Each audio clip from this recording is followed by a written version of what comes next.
Buon pomeriggio, buonasera e benvenuti a un altro appuntamento con Trieste in diretta di venerdì.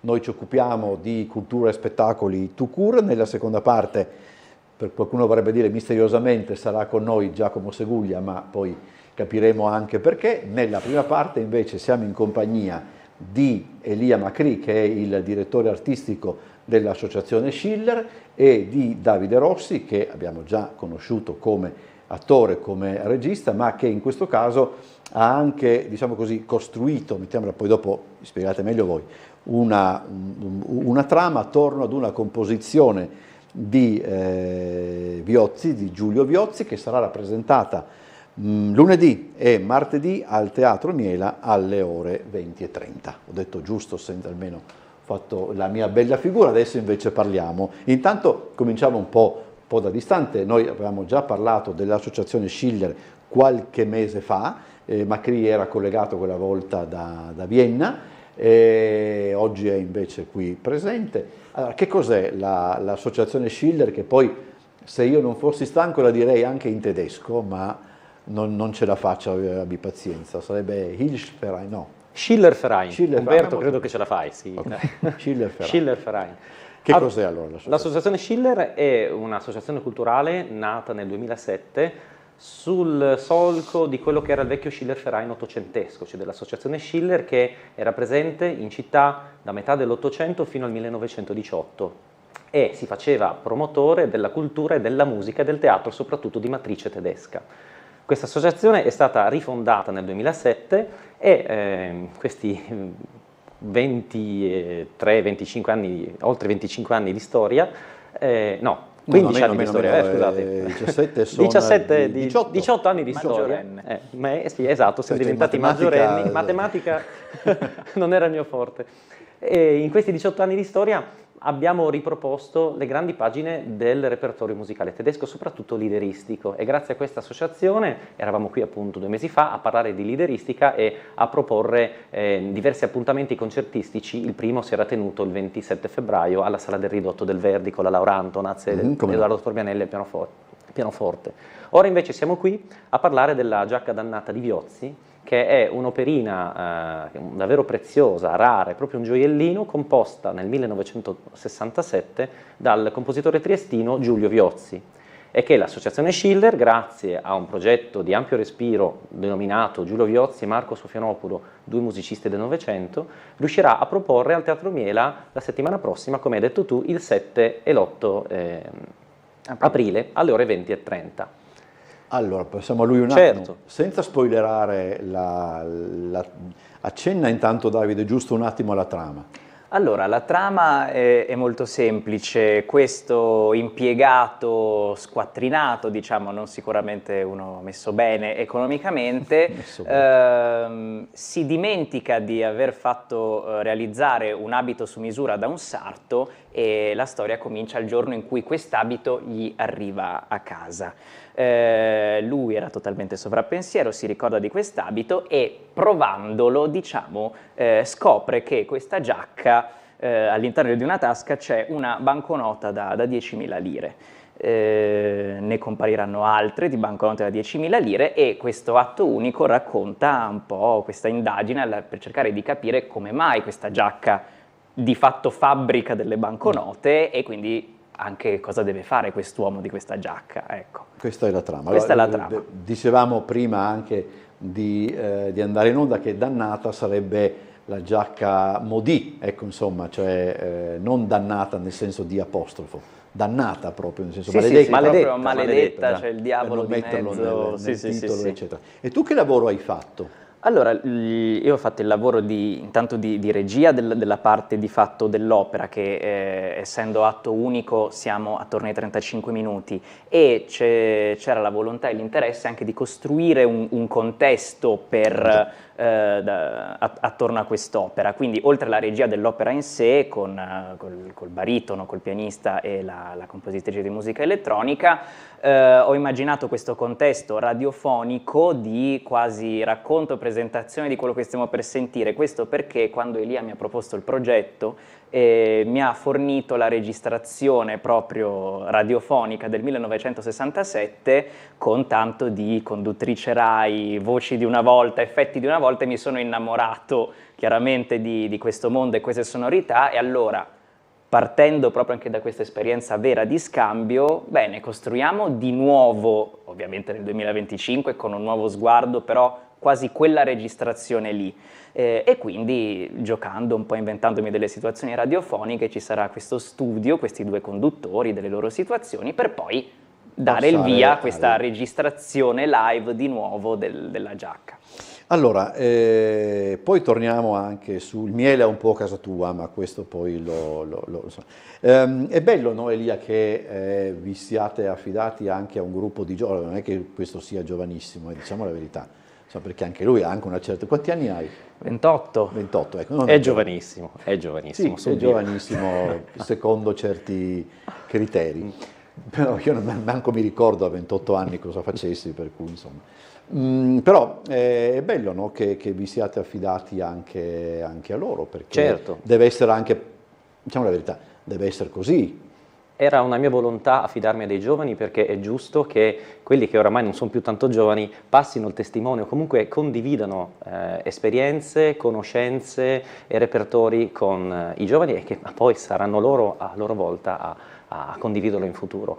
Giulio Viozzi è stato un grandissimo compositore triestino, che però molti giovani non conoscono. Sì, qualcuno frequentando il conservatorio studia un po' la storia della musica, all'interno delle classi di musica da camera viene proposto qualche brano di Viozzi, però delle opere di Viozzi, ahimè, non si sa più nulla. Viozzi è stato un grandissimo operista, è stato un grandissimo musicista dedicato, che si è dedicato soprattutto al sinfonismo, alla musica da camera e al teatro musicale. Fino a qualche decennio fa il Teatro Verdi riproponeva le opere di Viozzi, il Sasso Pagano, no, l'All'Amistacheo, eccetera, eccetera, assieme anche ad altre opere e altri capolavori di musicisti contemporanei, per quella volta triestini. Adesso purtroppo questa cosa non c'è. Una volta bisogna pensare che le fondazioni, mi sembra, prendessero dei finanziamenti specifici se promuovevano del repertorio contemporaneo e anche locale. Ora mi sa che questo finanziamento è venuto meno, perché davvero è un peccato che i compositori delle nostre terre, del nostro secolo, o di quello precedente, insomma, non vengano riproposti. L'associazione Schiller quindi ha trovato questo favoloso quartetto di giovani: Alberto Olivo al pianoforte, Davide Rossi, regista e attore, Enza De Rose, attrice e creatrice musicale con il supporto della musica elettronica, e il baritono triestino Manuel Sedmak, per riproporre questo atto unico che è un melologo lirico di Viozzi. Ma ci sei anche tu in scena?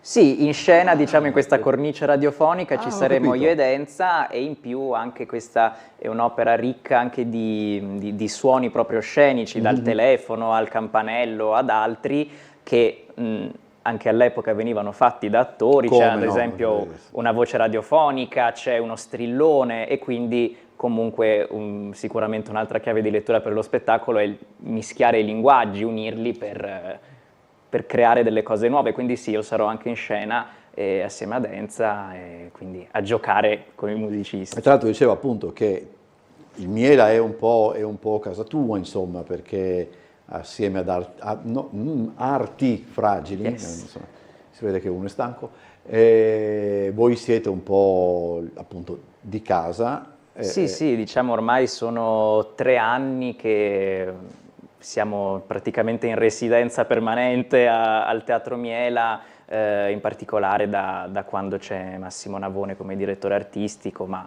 c'erano dei contatti già da prima, e sì, cerchiamo appunto di vivere quello spazio portando anche molto le nostre proposte. Anche un grande grazie al Teatro Miela, che anche collabora per questo progetto e ci permette di appunto di farlo da loro. Voi vi divertite a destrutturare, no? Sì. Un pochettino i classici soprattutto. In particolare come Arti Fragili ultimamente si collega molto anche alla Giacca Dannata. teatralmente ci siamo occupati di riscrittura dei classici, quindi prendere testi classici, ultimamente Shakespeare come abbiamo parlato, e o riscriverli cercando di mantenere la trama ma capire come raccontarli oggi, oppure totalmente destrutturarli come abbiamo fatto con Amleto, quindi che la storia diventa una tematica e non proprio la narrativa, cioè proprio la storia in sé. E in questo caso invece lavorare su un repertorio che è un'opera lirica, quindi non si può destrutturare, non si può riscrivere chiaramente, ma capire all'interno di questa appunto partitura quali sono anche gli spazi liberi interpretativamente per poter aggiungere e giocare, quindi sicuramente anche a noi come compagnia è una cosa che interessa, prendere dei repertori più classici, chiaramente qua si parla comunque di composizione del Novecento, quindi classici fino a un certo punto, ecco, e giocare con questi linguaggi, lavorarci, capire quante cose possono saltare fuori. Ecco. Non avete in mente di fare Riccardo III? Non ancora. Non ancora? Non ancora. Ah, quindi allora questo... No, perché sarai il primo a saperlo. Riccardo III è il testo shakespeariano che amo di più e non è mai stato messo in musica. Amleto è stato portato in musica, credo abbastanza di recente, eccetera, però credo a qualcos'altro di Shakespeare sia stato portato L'Otello? Sì, no, parlavo più di recente. Ah, di recente, sì. Credo forse, penso un Re Lear, ma poi dopo c'è anche l'opera scozzese, ma di quella qua non si nomina, non si può nominare. Qua non si parla. Allora, c'è anche, immagino, un'operazione che l'associazione Schiller fa di interessare appunto la gente alla musica, a un tipo di musica appunto che è stato per certi aspetti, non voglio dire abbandonato, ma comunque messo da parte, quantomeno nelle programmazioni, diciamo così, dei grandi teatri, eccetera. C'è, credo, e questo riguarda entrambi come domanda, anche la volontà di interessare ad un certo tipo di spettacolo, ad un certo tipo di musica, anche appunto un pubblico di giovani che non conosce. Ora, mentre tu parlavi prima del fatto che parecchi non conoscono Viozzi, mi veniva in mente, per quanto riguarda il settore cinematografico, che è quello dove mi muovo con più agilità, probabilmente un giovane non conosce. Posso supporre che abbia sentito parlare di un certo Fellini, ma non vado oltre perché le risposte che potrebbero darmi mi metterebbero veramente nello sconforto, però appunto ci sono degli autori che godono di una notevole popolarità, poi per un motivo o per l'altro scompaiono dai radar. Elio Petri, per esempio, è uno di quelli di cui si parla molto poco, salvo poi imbattersi in indagini su un cittadino al di sopra di ogni sospetto e dire ma questo era bravo, però è vero. Ecco, come si fa a fare in modo che i giovani vengano interessati e poi, come dire, tornino a teatro? Perché credo che il problema non sia tanto quello di portarli a teatro, ma riportarli, cioè tenerli in qualche modo. Ma innanzitutto il compito di un direttore artistico, di un'associazione culturale, di un ente, di un'istituzione grande o piccola che sia, è quello di fare cultura, di proporre progetti valevoli e anche diversi. Non possiamo e anche, immagino, abdicare al ruolo di educare il pubblico. Non si può sempre proporre la solita minestra, la solita traviata, seppur bella, nulla da dire, o il solito Requiem di Mozart. Secondo me questi repertori dovrebbero per 20 anni sparire dalle esecuzioni pubbliche e riprenderli tra davvero un ventennio con un'altra visione. E quindi per me è una grande gioia poter proporre al pubblico triestino non solo un'opera sconosciuta di Viozzi, e così come le altre rassegne curate dalla Schiller dedicate alla lideristica. Tutti quanti vengono ai concerti ed escono contenti e dicono ma che bel repertorio, ma che bella cosa, non sapevo nemmeno esistesse. Quindi, questo è... ma se uno non propone qualcosa di diverso, ma si propone sempre la solita frittata, bella o brutta che sia, il pubblico non cresce, ed è questo uno dei tanti problemi della formazione di pubblico e dell'esistenza di un pubblico giovanile, non solo, perché anche un pubblico più datato, ahimè, è restio a scoprire cose nuove, quindi figurarsi i giovani. Per me è una grande gioia davvero riuscire a educare il pubblico a fare cose andando controcorrente, ed è una cosa che spererei potesse essere fatta anche dai grandi teatri, dalle grandi istituzioni musicali. Dal punto di vista più teatrale? Dal punto di vista più teatrale, sicuramente intanto fare un bel lavoro, secondo me, anche di ricerca, nel senso di capire proprio perché stiamo mettendo in scena quest'opera, indifferentemente se venga da una scelta dell'artista, se venga da una proposta di collaborazione e quindi un testo che non avresti immaginato, ma ok, capiamo veramente perché ci parla oggi ancora questo testo, perché ha senso di esserlo fatto, e non mi muovo dal tavolino finché non ho trovato almeno una motivazione vera per cui voglio salire sul palcoscenico a raccontare delle cose che mi toccano. Secondo me questa cosa viene molto sentita sinceramente dal pubblico, e altra cosa che dovrebbe essere data per scontata da un punto di vista teatrale è la presenza del pubblico. Non possiamo più dare per scontato che siamo a teatro, quindi c'è un pubblico, quindi va bene così. Il pubblico c'è, è un fatto enorme, lo spettacolo si fa dal nostro punto di vista in due: artisti sul palco e pubblico in sala, e quello deve essere un vero dialogo in sinergia, che si può tradurre in molti modi, non deve essere per forza solo il coinvolgimento attivo, diretto, ora alziamoci insieme, tipo animazione turistica, non deve essere quello, però partire, ogni scelta che fai in scena deve essere indirizzata a parlare a una persona concreta seduta in platea, senza dare per scontato nulla. E questo lo puoi fare anche se c'è la quarta parete, non è solo un discorso di forma, ecco, ma proprio anche di profonda consapevolezza. Secondo me queste cose il pubblico le riconosce e le riesce anche a vedere sotto un punto di vista nuovo. A teatro non mi sono mai sentito così coinvolto, oppure c'era un'idea nuova, non me l'aspettavo così questa storia. Io credo che queste cose possano funzionare, però bisogna battere e insistere sicuramente. Io sono dell'idea che ogni tanto anche sarebbe il caso pure di vedere degli spettacoli che non ti piacciono per forza, assolutamente, ma poi, come dire, poter andare avanti e discutere di questi anche formarsi un gusto è importante. C'è lo spettacolo che non ti piace, so che questa cosa non mi piace, anche magari posso anche fermarmi a riflettere sul perché non mi piace, crea anche quello un pensiero critico. C'è un film in questi giorni non più, ma insomma c'era un film alla fine dello scorso anno che si chiamava Grand Tour, ed è un film che io non ho amato per niente, ma nonostante non l'avessi amato per niente, ancora ce l'ho in testa, e quando posso ne discuto, certo, perché comunque si vede che sedimenta, come per certi aspetti lì è un pochettino più difficile, ma anche lo spettacolo su Pessoa di Bob Wilson del Teatro Stabile del Friuli Venezia Giulia, che io ho visto, devo dire la verità, con una certa, a tratti persino con un certo fastidio. Se poi dopo però di questo spettacolo io posso parlarne e non limitarmi a dire mi è piaciuto o non mi è piaciuto, ma instaurare una conversazione su questo, ben vengano anche spettacoli di questo ben vengano anche le opere divisive, cioè non dobbiamo sempre essere tutti d'accordo sulla bellezza, cioè ognuno ha il suo punto di vista, l'importante è parlarne. Se no è grave, se no è grave. Certo.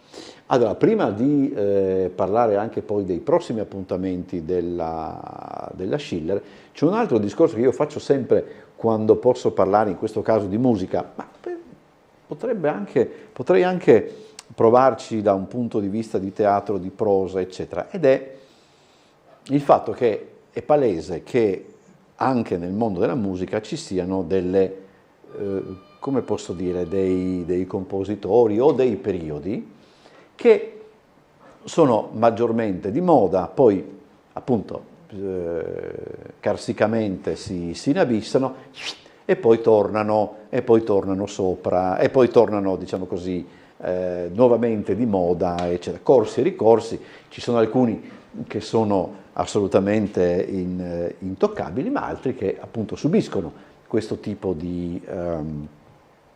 ed è andare proprio controcorrente, immagino, proporre un compositore o un periodo che per un motivo o per l'altro, diciamo, non tirano più in quel periodo. Non sto parlando proprio di cose magari più effimere, cioè senza che vi sia dietro una, come, dal punto di vista artistico, per certi aspetti non si può più degli impressionisti, cioè basta, li abbiamo visti, sono bellissimi, però fammi vedere qualche cos'altro, no? Cioè, in musica è più o meno la stessa cosa. In musica abbiamo dei repertori, come ho detto prima, che stanno ai tuoi impressionisti, certo. Abbiamo, per esempio, penso al barocco, penso al Rinascimento, c'è una caterva di musica ancora mai pubblicata e che giace nelle biblioteche dei conservatori. Per esempio, pensiamo a Venezia, quando 2 anni fa con l'Acqua Alta sono finiti sott'acqua una marea interminabile davvero di manoscritti di grandi compositori del 6 e del 700. Sono patrimoni dell'umanità assolutamente indiscussi, che però ancora non vengono dati alle stampe e quindi ed eseguiti. E quindi di repertori minori, che però a quel tempo erano maggiori. Si usa il termine ancora, minore per... Ma sì, ma ce n'avessimo ora di quei minori, assolutamente. La Laura Antonaz nel primo Liederabend al Ridotto del Verdi il 27 febbraio scorso ha fatto tutto un rivolo minore dell'Ottocento, ma è venuto fuori un concerto splendido, perché è quasi facile proporre sempre il solito Winterreise di Schubert, la solita Bella Mugnaia di Schubert o il La ciclo trota, esatto di Forelle, eccetera. Invece creare un programma musicale ad hoc e per un'associazione culturale riproporre i rivoli minori è sicuramente un'operazione molto complessa, che però secondo me deve far parte assolutamente della mission che quell'associazione culturale ha. Noi andiamo controcorrente, certo. Parlando di trote, fiumi... Esatto, la nostra trota è salmonata. Andiamo controcorrente e siamo qui anche grazie al tuo gentile invito di quest'oggi a promuovere questo progetto per portare la gente a teatro il 7 e l'8 aprile al Miela a vedere La giacca dannata di Viozzi. La cosa più bella inoltre è poter dare la possibilità a dei giovani artisti, quali il nostro Davide, Manuel, eccetera, di trovarsi, di studiare una partitura nuova, di conoscere altro oltre a quello che viene assolutamente proposto e studiato anche in ambiente accademico. Questa è una grandissima soddisfazione per me, dar loro la possibilità di conoscere, di studiare, di incontrarsi, di far prove. Cioè, in un mondo che va allo scatafascio, noi abbiamo dei giovani impegnati nella riproposizione in chiave assolutamente contemporanea di un'opera di Giulio Viozzi. Questo secondo me è un'operazione culturale di ampio respiro e che va assolutamente valutata. Anche a teatro succede così, no? Ci sono Sì, assolutamente, forse in questo momento in Italia è più un discorso registico o in tout court dell'operazione che non da un punto di vista drammaturgico, anche perché di drammaturghi e drammaturghe italiani vivi contemporanei ce ne sono, ma anche questo è un problema di cui si discute nell'ambito, non così tanti. Ora appunto vanno tanto di moda le riscritture, poi da un punto di vista registico un discorso anche più post-drammatico, ci si domanda: ma diamo più importanza alla storia in sé o ad altro, un qualcosa di più, se vogliamo, astratto? Quindi sì, è sempre un ciclo in cui ovviamente quando, come sempre, si esagera da una parte o dall'altra, o hai appunto un pubblico molto affezionato e molto legato a un certo tipo di operazione, oppure a un certo punto c'è bisogno anche di mollare la presa o da una parte o dall'altra. Diciamo, secondo me la chiave sta sempre un po' nella risposta, nella cosa che dicevo prima, di interrogarsi profondamente su perché voglio adottare un determinato linguaggio per trasmettere quale messaggio, appunto. I manierismi dopo un po', secondo me, non funzionano. Ma c'è un autore, per esempio, che a te piacerebbe portare, diciamo un autore o un testo anche, che a te piacerebbe portare in scena e che che non è di moda, adesso non so, anche per curiosità personale e professionale? Beh, allora, intanto faccio un piccolo spoiler, un prossimo progetto che vorremmo fare è legato a un tragico greco, che è anche una cosa che forse in ambito di riscrittura o trovare nuove forme di coinvolgimento, almeno per noi è una cosa nuova.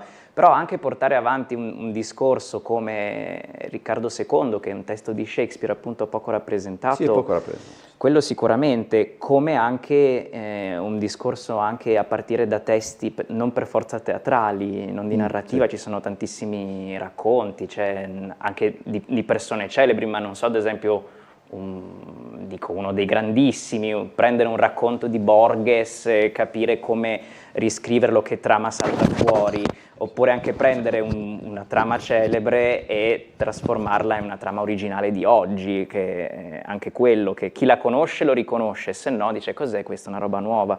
Non ci avrei in questo momento un autore o un'autrice in particolare, però sì, partire anche da cose veramente più sconosciute che magari non conosco neanch'io adesso, quindi... Poi vieni da me che ti certo. Poi sentiremo anche cosa dice Seguglia in tal senso. Allora, siamo arrivati verso la fine, vediamo appunto i prossimi, se si possono dire, perché poi qua io sono più, come dire, più superstizioso e più scaramantico di tutti quanti gli attori di teatro messi insieme, per cui se lo dice non lo dico per scaramanzia, non mi offendo minimamente. Invece a me piacciono le certezze, quindi la rassegna Principe dell'Associazione Schiller è una rassegna dedicata alla lideristica, che verremo qui a presentare magari tra 2 mesi e che si terrà nella splendida cornice del Castello di Miramare, alla Sala del Trono. E quindi lì già parliamo di Trieste estate? O parleremo di 5 appuntamenti dedicati alla lideristica tra metà maggio e metà settembre. E alla Sala del Trono, gentilmente concessa dalla direzione del Museo di Miramare, che davvero ringrazio e devo onorare in tutti i modi, perché sono di una collaborazione assolutamente estrema. Questa è la rassegna Principe, per la quale io vorrei che la Schiller venga riconosciuta in un futuro, e spero di poter portare sempre i grandi repertori lideristici, anche i grandi cantanti dedicati a tale repertorio, a Trieste, perché è una realtà che manca. E ogni spettatore che è venuto al nostro concerto di lideristica è sempre andato via contento e mi ha sempre detto: maestro, grazie, ma che bella musica, perché non la si fa? E noi cerchiamo di riproporla. Questo è anche questa cosa noi lo riusciamo anche a fare grazie, bisogna dire, alla Regione, alla Fondazione Casali, alla Fondazione Ananian. A Trieste molto spesso ci lamentiamo perché non c'è nulla, piange ben, a Trieste noi abbiamo tanti privilegi. Io insegno in Sicilia, al Conservatorio di Messina, e io vedo che in altri ambienti è molto più difficile parlare di questi repertori. Qui c'è una grande sensibilità e quindi noi vogliamo proseguire in questa direzione e tracciare un solco sempre più profondo per quanto riguarda la lideristica, che è quel repertorio per canto e pianoforte di scuola tedesca di 7, 8 e 900. Voi invece rapidamente, Davide? Allora, io non posso fare spoiler perché siamo in attesa di alcune risposte. Si prevede sicuramente la nostra nuova produzione verso la fine dell'anno, novembre-dicembre. Quest'estate saremo sicuramente in scena al Museo Sartorio, nel cortile Museo Sartorio, con Alba, uno spettacolo regia di Massimo Navone con noi Artifragili e con anche l'attrice Miriam Podgornik, e uno spettacolo tratto da un testo che ha vinto il concorso di drammaturgia di montagna indotto dal Teatro Verdi di Pordenone l'anno scorso, ed è uno spettacolo che prova un po' a raccontare la dinamica della vita di montagna, alcune scelte, giovani che vanno a vivere in montagna, sì, no, i pro e i contro, con un qualcosa... Io interpreto un personaggio molto strano, particolare, curioso, ma non posso dire di più, e questi sono i prossimi appuntamenti. Allora, ricordatevi, 7 e 8 di aprile, quindi lunedì e martedì della prossima settimana alle 20:30, La giacca dannata di Giulio Viozzi. Grazie a Davide Rossi, grazie ad Elia Macri, buon lavoro ad entrambi, ci vediamo a questo punto con entrambi, e adesso andiamo in pubblicità e poi torna a trovarci Giacomo Seguglia per parlare anche di musica e anche di teatro.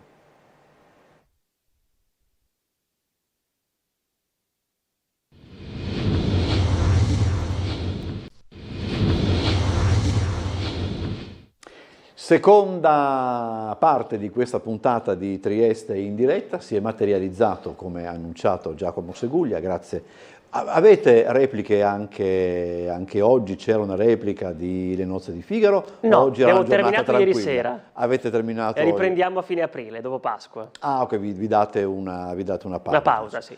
Come tu fai la parte di un vecchio finalmente? Sì, sono invecchiato a dovere per l'occasione, la parte di Bartolo, e al mio fianco partner di scena Marcellina Marzia Postogna, Anche lei invecchiata. anche lei iper invecchiata, con un trucco che ci dicono ma non vi abbiamo riconosciuti. Difatti adesso non sapendo che c'eri tu là sotto, uno dice ma dove sei?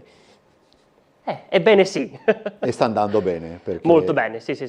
Siamo contenti, uno spettacolo molto ricco nella sua piccola dimensione al ridotto del Verdi, e siamo molti giovani e quindi questo... Vi piace, insomma? Sì. E il pubblico risponde bene, specialmente i ragazzi che non hanno spesso l'occasione magari di andare a teatro e accostarsi all'opera.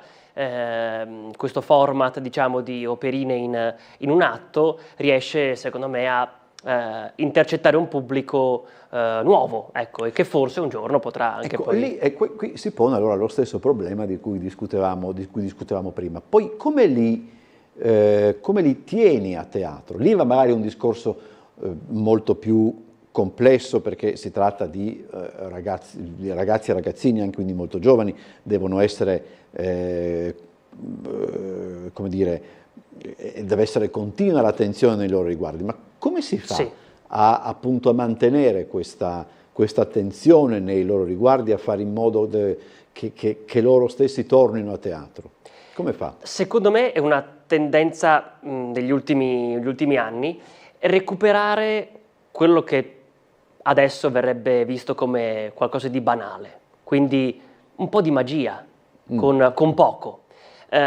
Secondo me, ma è una mia personalissima visione, con la grande presenza di immagini, video, quindi di televisione e piattaforme, non ci fa più effetto il grande effetto. Ho capito quello che intendi. Quindi le piccole cose che in teatro sono sempre state fatte e che resistono, magicamente colpiscono i bambini. Quindi un costume ricco dal vivo, un cambio costume, una maschera, qualcosa di veramente semplice, riesce a coinvolgerli di più che la ricerca, secondo me, del grande effetto teatrale con le grandi macchine potentissime. No, basta poco e stare lì in presenza, ecco, quello è già qualcosa che non si è più abituati a vedere. Tu noti,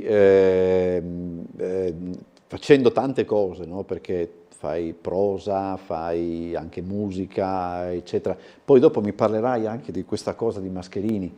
Volentieri. Non l'ho capito perché ho soltanto letto un attimo, quindi non so di che cosa si tratta, ma comunque tu noti, c'è più gente giovane che va a teatro, noti questo? Io sono fiducioso e ottimista di natura e ora ho anche delle evidenze. Sì, a teatro si va, perché no? Non vedo l'argomento che spesso si tira fuori, col Covid i teatri chiuderanno per sempre. No, io sono convinto che la parte dal vivo ci sarà sempre e c'è bisogno. Io magari sono di parte perché lo faccio il teatro, però vedo dei miei amici che volentieri vanno a vedere qualcosa a teatro per stare insieme, per vedere dal vivo qualcosa. Io devo chiedertelo perché questa pettinatura che è fatta per È una semplicissima pettinatura classica delle mie, cioè non li curi e viene così come viene, ogni giorno diverso. Barbara Stanwyck nella Fiamma del peccato, informati e poi... Un giorno però prenderò consiglio e taglierò tutto, ecco. No, beh, insomma, se hai pazienza ci arrivi da solo. Col tempo. Col tempo, anche prima del previsto in alcuni casi. Poi mi dicevano anche, c'è questo debutto della Seculin in lirica, molto bello, ecco, insomma. Beh, io la conoscevo già, l'avevo già sentita cantare delle cose, dei pezzi, dei brani d'opera, e non ho mai avuto problemi a pensare che potesse farlo benissimo. La prossima volta quando riprende la chiamiamo così ci spiega... Assolutamente, anzi ti dicono di più, l'ho anche detto in quinta prima di entrare, ho detto, ma ti sentivo sempre ovviamente cantare col microfono, ma ti preferisco così. Quindi no, delle volte sì, una scoperta e poi una collega simpatica, quindi un piacere. Sì. Basta che poi anche basta che non canti Over the Rainbow, a me va bene qualsiasi cosa, insomma. Ma la chiameremo magari quando lo riprendiamo, riprende, sì. Così sentiamo un po' anche che non viene a trovarci. Prima appunto con Davide Rossi, che tu conosci, avrete più o meno la stessa collega età, e amico. No? Sono un po' più vecchio io. Ah sì? Sì. Ma quanti anni hai? Beh, no, non diciamolo così, dai. Vabbè, insomma, sono più vecchio. Più vecchio, quindi hai più di 28. Sì. Ma ti davo di meno. Attenzione. Ti davo l'ergastolo, ma qui questa è una vecchia battutaccia, dava un spettacolo. Discutevamo appunto anche degli autori o dei testi che magari per tutta una serie di ragioni non vengono rappresentati, perché c'è un altro discorso che per questioni anche meramente economiche, diciamolo, certi testi non ci si può permettere di metterli in scena. Se vogliamo anche 6 personaggi in cerca d'autore, che già questi sono 6, poi devono essere... però alcuni testi spariscono dai radar per tutta una serie di ragioni e contestualmente anche alcuni autori. Tu dove andresti potendo mettere su una cosa che non si vede da parecchio tempo, o un autore che non si vede da parecchio tempo, dove andresti a cercare? Io andrei su un po' di drammaturgia italiana, perché ce n'è tantissima, veramente tanta, un po' più di 100 anni fa, quindi penso a Massimo Bontempelli. Quel periodo lì è stato... Cosa siamo, anni 10? Sì, dagli anni 20, sì, anche prima diciamo dell'avvento del fascismo. Lì c'è ancora un bel po' di roba da scoprire e anche Buzzati, perché no? Adesso mi viene in mente che un po' dopo, che non è soltanto i racconti e i romanzi più noti, ma la drammaturgia italiana ha tanto, e anche, perché no, un po' prima, fine 800, primi 900, c'è ancora molto da indagare, secondo me sì. Bontempelli è contemporaneo, desumo, di Rosso di San Secondo? Esatto, sì, quello è il periodo, sì. Quei titoli, una dozzina, mi ricordo quanti erano, di Rose Scarlatte. Oppure Minni la Candida di Bontempelli. Ho un carissimo amico e collega con cui passiamo telefonate infinite a parlarci appunto di testi sconosciuti, ma hai letto questa roba? Travestiti che ballano, poi c'era sempre di Rosso di San Secondo. Questo mi manca, ma non ho mai capito se travestiti che ballano, cioè gente travestita che balla, o è travestiti che ballano. Dovrei cercare... Basta, lo mettiamo in scena. Con questo gioco qua è imprescindibile. Poi figurati quello che si può ricavare da una roba di questo genere. Cos'è sta storia di Mascherini? Allora, parto da un mio piacere, che è accostarmi anche da spettatore all'arte. Vado molto a vedere mostre, la Biennale, insomma, e così via, e mi piace trovare le interazioni tra teatro e arte figurativa o in questo caso la scultura. E quindi è arrivata l'occasione di scoprire Marcello Mascherini, scoprire per me, ovviamente, magari chi lo conosce già lo sa, non solo come lo scultore Marcello Mascherini, ma anche come uomo di teatro. C'è un volume di Quazzolo, del professor Quazzolo, molto interessante sul teatro, perché lui aveva firmato un sacco di scenografie in grosse produzioni. E quindi con Casa Mascherini, con gli eredi, si è pensato di mettere in scena, in una lettura scenica con musica dal vivo, l'autobiografia di Marcello Mascherini, dettata a Lina Galli, quando era ancora abbastanza giovane. Probabilmente si arriva, non è datata con precisione, ma quando lui aveva 38-40 anni. E a me piace andare a indagare i materiali scritti anche dei pittori, degli scultori in questo caso, perché raccontano molto di sé e al tempo stesso magari nascondono qualcosa di sé. E quindi insieme a Enza De Rose, che curerà la parte musicale. Dappertutto Enza De Rose, oggi ne abbiamo parlato anche. Ci si lamenta dei giovani che non fanno niente, no, noi anzi. invece facciamo un sacco.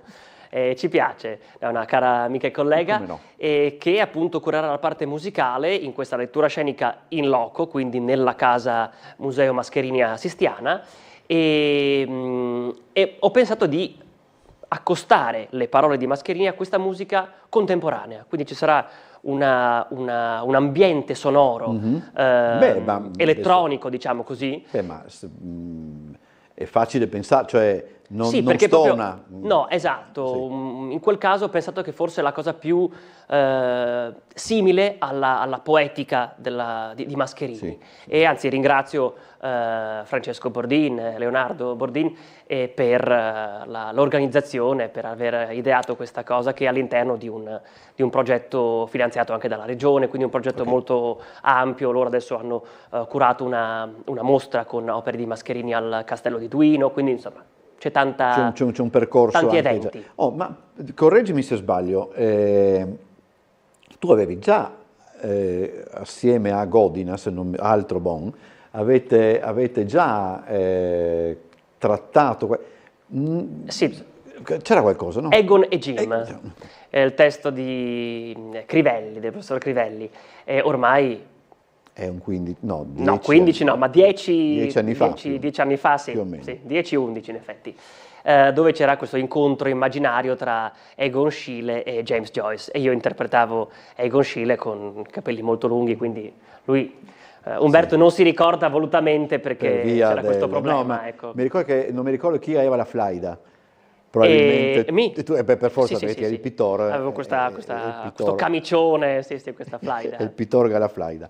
Quindi lì, vabbè, era magari una cosa diversa perché era un testo non tuo, però voglio dire, l'incontro diciamo con l'arte era già avvenuto, insomma. Sì, e poi piacendomi questa cosa l'ho continuato a curare. Ma tu, scusa Giacomo, hai fatto in tempo ad aver Molesi al Dante? No, ma io avevo per solo 2 anni, perché poi è andato in pensione, Nesbeda. Ah, ok, quindi grande allievo di Molesi, la... e poi Elena Bertocchi. Quindi insomma... quindi sì, quel filone lì. È come se fossi di famiglia, perché insomma la Bertocchi ha studiato con me. Tra Dantini ci si capisce. Sì, non per allargare. Dicevo, e quindi mi piace questa cosa qui, e ho fatto poco tempo fa a Piove di Sacco, all'interno di una mostra curata da Trart, la galleria Trart. All'interno? Prego? È una roba all'interno? Sì. No, ma Piove di Sacco, se fate fuori... Spero ci sia un problema tecnico, che ora la trasmissione finisce qui. No, queste sono le battute che arrivano dopo, che piacciono molto al dottor Bosazzi. Dove interpretavo in questa mostra, una visita animata, interpretavo il pittore Ugo Valeri, visto che la mostra era appunto una retrospettiva su Ugo Valeri. Quindi mi piace trovare queste interazioni tra teatro e arte. Ma il gioco del teatro è anche fatto, no, di interazioni? Sì, potremmo dire di mescolanze tra stili, tra generi, tra forme d'arte. Banalmente a teatro sì, gli attori sono necessari, ma è anche bello che ci sia uno scenografo e quindi qualcuno che si interessi di arte, abbia un certo tipo di visione, oppure la musica. Io da attore e cantante adoro mettere insieme le cose, è sempre stato così. Sarai una spina nel fianco degli scenografi e dei musicisti, perché... Vabbè, sì, sono abbastanza pignolo e rompo un po' le scatole, ma perché mi piace il mio mestiere, quindi... Se uno piace è anche giusto che sia... Sì, no, dico, è bello anche il confronto, io amo, insomma, litighiamo tra colleghi in senso buono, però in senso sano, cioè Allora, già che parliamo di questo, ti stuzzico su un altro aspetto del rapporto che il teatro instaura fra chi lo fa e anche chi poi lo vede. È logico che, soprattutto per voi, uno spettacolo deve piacere, cioè siete contenti quando sapete che lo spettacolo che vi vede protagonisti piace. Se chiedo a Giacomo Seguglia, spettatore, necessariamente uno spettacolo deve piacere? Cioè, uno spettacolo che non piace, per ragioni le più varie, perché poi sappiamo benissimo che magari uno può andare a vedere uno spettacolo armato della più enorme buona volontà, ma poi per un motivo o per l'altro basta poco che questo spettacolo ai suoi occhi venga rovinato. E succede delle volte anche il contrario, bisogna dire anche questo. Però deve per forza piacere. Qua dovremmo discutere su cosa significa piacere, ecco. Però dico sì, da attore e da chi fa teatro, sì, ovviamente c'è una parte di necessaria egomania o comunque insomma di ego che insomma fa piacere se la cosa piace, funziona, però non sempre, nel senso a me non piace necessariamente che lo spettacolo piaccia solo dal punto di vista dell'intrattenimento, a meno che non sia uno spettacolo di intrattenimento, certo, però voglio dire, mi piace quando genera anche un po' di confusione nello spettatore, c'è chi magari resta coinvolto, chi meno, ci sono diversi pubblici, poi insomma che lo spettacolo debba funzionare, ecco, più che piacere in tal funzionare. Senso, visto che tu l'hai visto, così facciamo anche un esempio, come tu ben sai, io ero abbastanza mal disposto, diciamo, lo ammetto, nei confronti dello spettacolo di Bob Wilson. Sì. Che poi, devo dire la verità, non è che mi sia piaciuto enormemente, però ce l'ho ancora in testa. Allora significa che quando, appunto, diciamo anche prima, se uno spettacolo sedimenta e ti consente poi di parlarne, vuol dire che un suo... Ha fatto centro. Sì. Sì, perché ci sono spettacoli magari che restano in testa per 2 o 3 giorni. Sì, dicevo, mi è piaciuto. Mi è piaciuto, sì, sì, e poi lo dimentichi. Sì, Io sì. che ho visto, confesso il mio amore per l'arte di Bob Wilson, ricordo un suo Odyssey del 2013 al Piccolo di Milano che mi lasciò folgorato. Poi anche, eri già in arte? Sì. Stavo studiando, era anche bella insomma, l'occasione, eravamo studenti della Nico Pepe a Udine con la macchina, corsi a Milano per vedere lo spettacolo e poi alla mattina dopo alle 4 partiti per tornare in accademia al mattino, quindi insomma era una bella occasione. E nel caso di quello spettacolo a me è piaciuto, però non piace da quel punto di vista lì, cioè di godimento immediato, ma mi ha lasciato, come dicevi tu, dopo uno strascico più forte. E in questo caso è l'esempio appunto di come uno spettacolo magari lavori più sul lungo termine o qualcun altro più sull'immediato, ecco.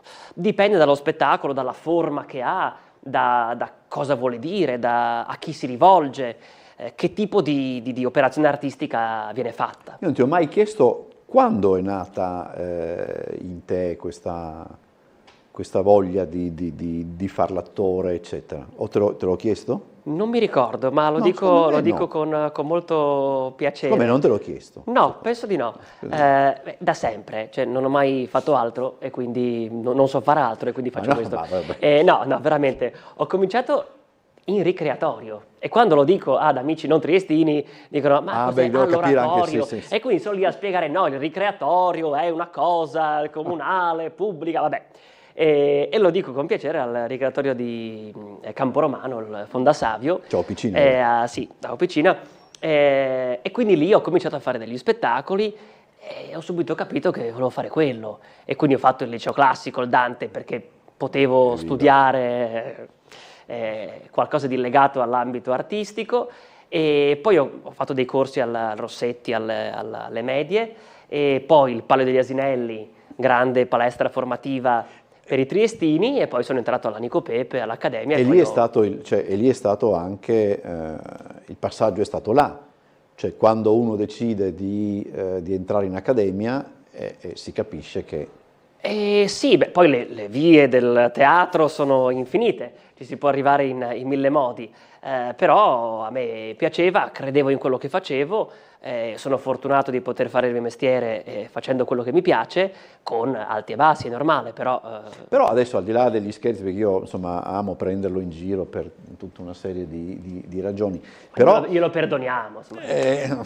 Però voglio dire, io noto che, come tanti altri, per dire la verità, che non ti accontenti mai, cioè nel senso anche studiare musica, significa... In tarda età ho cominciato, quindi sì, senza saper... Beh, sì, no, per i canoni sì, ho cominciato molto tardi. Era una cosa mia personale che volevo provare a fare e con fatica, ovvio, con delle rinunce per altre cose, però perché no? E mi piace cambiare sempre. Sì, questo credo sia fondamentale per Sì, secondo me dovrebbe essere sempre un mantra di chi si occupa d'arte, cercare sempre qualcosa di nuovo, di diverso, non di innovativo in senso la cosa mai vista, però di cercare, di scoprire cose nuove. Ecco, parlando di metodo, insomma, si sa che c'è questa doppia, sono due scuole di pensiero più che di formazione. Quella di chi deve entrare nel personaggio, eccetera, e quella di chi, come fanno nella maggior parte dei casi gli inglesi, considera il proprio mestiere come una sorta di un mestiere quasi impiegatizio, nel senso io timbro il cartellino quando entro a teatro, timbro quando lo esco. Una volta, io ricordo, non so, ho letto un'intervista di una persona che aveva visto Laurence Olivier con una 24 ore l'impermeabile prendere il treno per tornare a Brighton, dove lui abitava, dopo una pomeridiana, e dice uno non avrebbe minimamente immaginato che fino a un'ora prima quello era Relire oppure... Però parliamo di Laurence Olivier. Parliamo di Laurence Olivier. Uno dei più grandi. Laurence Olivier.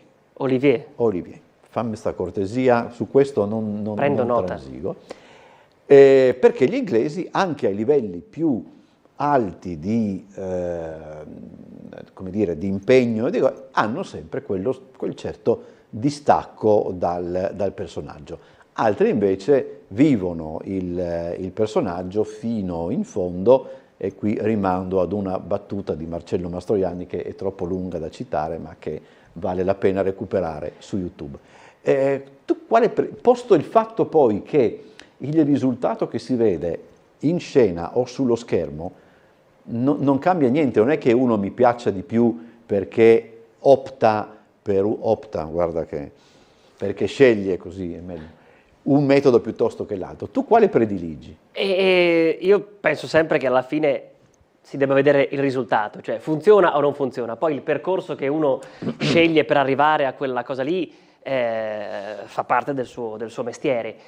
Io, visto che ne parli così, non voglio evitare una domanda, però c'è una via di mezzo. C'è una via di mezzo? Sì, dipende molto da cosa uno va a fare, da che tipo di lavoro sta facendo. Potrebbe pure darsi che uno per curiosità, abituato ad un metodo, intraprenda un altro per un...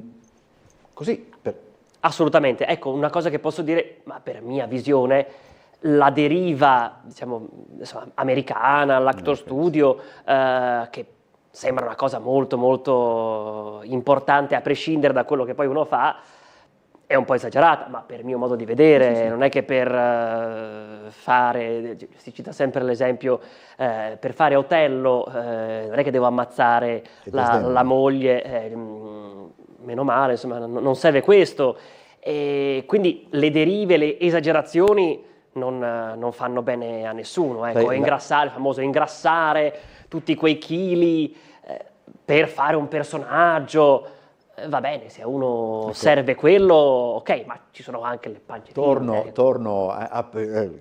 Torno a Mastroianni, quando gli dissero che De Niro era ingrassato di 30 kg per interpretare Jack LaMotta, lui disse, ma da noi si usano i cuscini. Esatto. Quindi ognuno fa il suo percorso, poi lo dico proprio da come se fossi un produttore teatrale, basta che alla fine funzioni, il pubblico sia contento. Poi dopo non è che uno dice è meglio, preferisco Brando perché sappiamo dei rovelli eccetera, preferisco Mastroianni perché sappiamo che invece andava senza porsi nessun problema. I risultati sono eccezionali e quindi è giusto. Però alziamo le mani, ecco, di fronte a quello. Allora, dunque siamo finalmente alla fine.